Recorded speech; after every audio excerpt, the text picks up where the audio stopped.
Good morning. My name is Cordan Lucas. I'm a certified Department of Homeland Security trusted tester.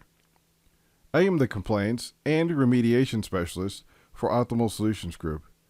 I have been responsible for learning and implementing accessibility standards across the boards for all of our document and media deliverables for our federal clients. Before we start, let's review today's webinar logistics. Participants are muted upon joining the meeting. Questions can be submitted using the Q&A box or the chat box. The meeting is being live captioned. Additionally, this meeting is being recorded. A link to the accessible version of these recordings will be provided via email. Please feel free to ask questions at any time using the Q&A box. Today's presentation will be made by myself and my colleague, Jeremy Westerwiller. This morning, we're going to be discussing the following topics: how to prepare your documents for verification in order to minimize document failures at accessibility checkpoints.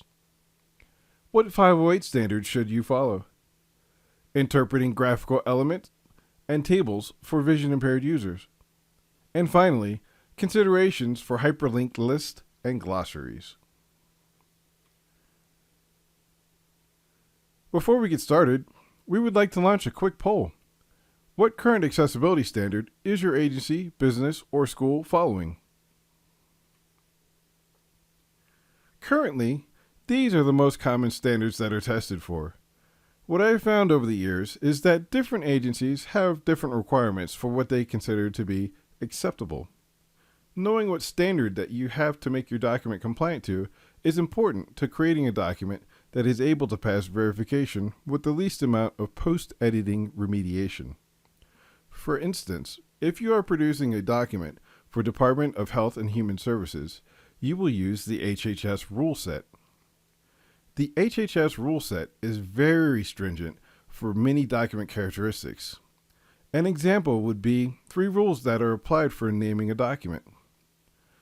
The rules apply to the file name length, using underscores instead of spaces in file names, and a maximum allowed character count for the document name.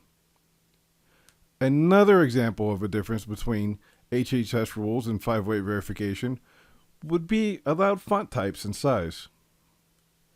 Due to the stringencies and the different rules for accessibility, it is important to familiarize yourself and your team with these rules before and during creation of your document. Accessibility verification is the last step before deliverable is sent to a client, and due to delays in the document creation process, it usually needs to be submitted urgently to meet a deadline. Familiarity with those rules will help speed along your verification process and can prevent you from having to endure time-intensive rewrites or corrections of your document. Hi everyone, this is Jeremy. The reality is that most of you are probably here today because of Section 508. Section 508 started off as an amendment to the Rehabilitation Act of 1973 and was eventually revised in 2018 to better align with modern technologies. Overall, the goal of Section 508 is to broaden the opportunities of those with disabilities by ensuring that information communication technologies, also known as ICTs, within an organization meet accessibility criteria outlined in the WCAG Content Accessibility Guidelines. Ultimately, this will impact how federal-funded organizations design websites, build softwares, go through procurement, and much more. Inherently included in all of this is documentation, which is what this webinar is about. So with that, I'll pass this off to Cordain. Thank you, Jeremy. The scope of accessibility is more than just 508. In an office environment, it encompasses things that have made all of our lives better. Accessibility extends beyond just physical adaptations such as doorknobs and automatic door openers. It also extends to document and website design and coding, live transcriptions presented as captions in real time, and active description audio tracks that provide a layer of narration to explain to vision-impaired users what is going on in a video presentation or movie. These are links for different published checklists that Help your team or organization prepare your documents for verification. I have found great success in working with content creators during the early stages of the document creation process. Understanding and following these checklists has greatly increased the speed with which we can get a document verified. In my job as a verification specialist, I can and do make changes to a document to get them through various checkpoints. However, remediation can be time-consuming, and it is much faster to certify a document if it is created ready to verify instead of ready to be corrected. In the world of verification, since I am the last step prior to submission, the documents are usually needed as soon as possible. The question I get most often is, how long is this going to take? Depending on the complexity of the rules, the complexity of the document, and how quickly the document needs to be delivered, these are all deciding factors. Let's talk about some of the most common problems I find in documents. The first is styles.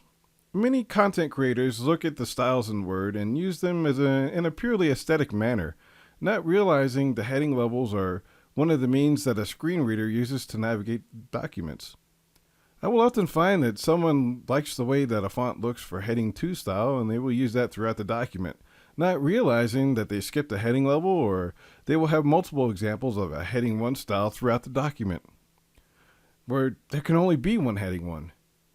Another example is finding heading 3 on a page where there's no heading 2 present. Skipping headings creates a navigation issue for screen readers who are expecting order and instead find chaos in the layout. These issues are more than cosmetic for visually impaired readers. Another common problem is finding insufficient alternate text or alt text for graphics and images. The purpose of alt text is to provide a vision impaired reader with an experience similar to that of a non-vision impaired reader. Alt text should therefore explain what is being presented in a precise and succinct manner without being too verbose. This would be an example of better alt text. The purpose of alt text is not to have paragraphs of information describing a graphic or image. So, what happens if we have a dense infographic or chart? This is an example of a dense infographic. During verification, I can look at this graphic in a couple ways. For the purposes of this presentation, I don't intend for any of my sighted attendees to read all the information on the graphic. In fact, for many screens, the text is going to be so small that most people aren't going to be able to read the smaller text. For this example, the alternate text for this slide deck will read, "This slide contains 12 boxes that contain various examples of infographic styles, with stock photos and of food and example text." The other way I could look at this graphic is if the information is intended to be read by the audience. I could provide a short description of the infographic and include in that alt text that the information presented in this graphic is available in an alternate format located in the appendix. Examples of alternative formats could be tables or text that interprets the information presented on the infographic. When creating dashboards, it's important to lay out the hierarchical order in a logical fashion. This can be accomplished with page order or by setting the order in XML. Text objects placed prior to an image or web page object may provide enough description that it is unnecessary to provide additional information other than the data contained within the object. For example, if you have a text object that explains pie chart of open versus closed contracts, then the next object is a live image that reports the current statistic visually and in a manner that a screen reader can read, then you've met your obligation of presenting that information without additional alternative text or attributes for the statistical web object. Graphics are similar. If possible, you should be able to give a succinct explanation of a graphic in the alt text. If not, you may have to break the graphic up into smaller components, each with its own alternate text, Or if the graphic is particularly dense, such as a splatter chart, you may have to provide the information in a different format. Captions are vital for including profoundly deaf and hard of hearing populations. How does this apply to documents and web contents and meetings? PDFs and other web content can contain embedded videos. If your document contains video, that video needs to be accessible to our deaf and hard of hearing population. Captions can be accomplished through a variety of means. For example, this meeting is being captioned live by Vitac, a live caption transcription service. Captions can also be automatically generated by services like YouTube. I will caution you, if you decide to use YouTube's system, please verify and correct the captions because they are machine generated. It's a best guess on behalf of the software, and your captions can contain inappropriate or not politically correct language. Anyone who has ever used Siri or Alexa for transcription should understand this. In the world of visual media, two tools that are used to make content accessible are closed captions and audio descriptions. We've touched on captions already, so let's briefly talk about audio description. Audio description is another layer of audio where a narrator describes what is going on the screen. It's another way of relaying content to the vision impaired population. Audio description is not always needed if the content on the screen is being explained or if the information is available for the vision impaired population using a different format. I'm going to briefly touch on tables and ensuring formatting to pass 508.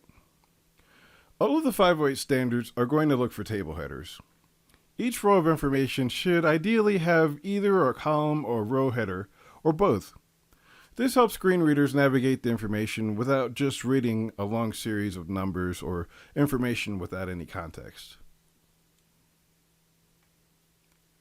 Another acceptable format of table data would be column headers only. Formatted this way, someone using a screen reader would be able to understand what each column of data is referring to. A final example of a table would be a presentation table. Presentation tables often provide challenges to screen readers, which prefer to read left to right and top to bottom. As we can see in this example, reading in that format may not present the data in a logical fashion. In this example, the table would need to have alt text provided or to be tagged in a logical order so that the information is presented as it is intended to be consumed. Part of the 508 accessibility standard deals with colorblindness. Colorblindness can affect a reader's ability to either see or interpret information presented in a document. The main issue is that colorblindness can affect a reader's ability to discern contrasts or differences in colors. The three main types of colorblindness are red-green, blue-yellow, and total colorblindness. One of the ways we can address colorblind contrast issues are to utilize colors that provide enough difference in colors that a colorblind user can still understand the information.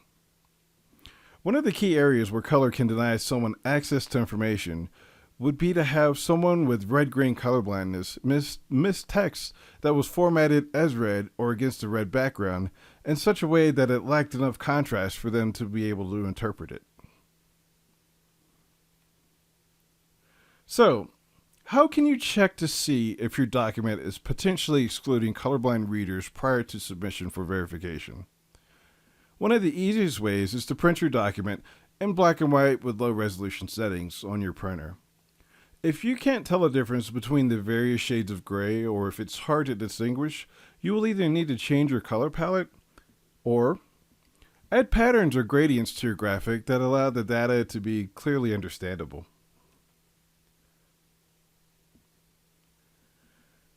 Some accessibility standards require that table of contents, glossaries, or footnotes have additional information presented about the nature of the link and where the link will take a user. As a verification specialist, my goal is to present the information as clearly as possible. So unless the information presented to the reader isn't clear enough or it links to external information, I try to avoid redundant information. When I'm creating my report for the client, if I hit a checkpoint like this that is redundant or provides no value add to the reader, I will leave it as a note as to why that attribute was left null. The exception being links that point to embed content that is not within the document or external referrers. When we had the meeting to discuss this presentation, we discussed different ways to try to relay the differences between the standards at the federal, state, and local levels. That is a task that is far too big for the time I've been allotted for this presentation. So here are a couple links to two of the most common standards. What you will find here is quite a bit of redundancy and overlap in some of the checkpoints. The reason for this is documents are complex, and they all have specific requirements for presenting information. The purpose of these rules is not necessarily a verbatim following of every rule for every checkpoint, but to ensure that our impaired or disabled populace is on as equal a footing as possible with the information presented. The way that we quality check our documents is not simply making sure that the document passes all the rules, but that we also use the same tools that our vision impaired population uses. We will check a document using the built-in screen reader technology in Word or Adobe. Additionally, we use JAWS, which is a screen reader for the visually impaired. We also watch the videos to verify that the captions match the information being presented. For documents, we have special filters to ensure that enough color contrast is present for our colorblind audience. These are a few examples of the things that are done to ensure that we are not just checking the boxes to meet the minimum standard for accessibility, but that the document is actually accessible. Accessibility is one of those things that quietly works in the background to make sure that everyone is valued and has equal access to information. Do you have questions regarding this presentation or making your documents compliant? Thank you for attending today's presentation, Document Design and Remediation Tips for Section 508 Conformance. Please reach out to us. We love to talk about accessibility in the digital age.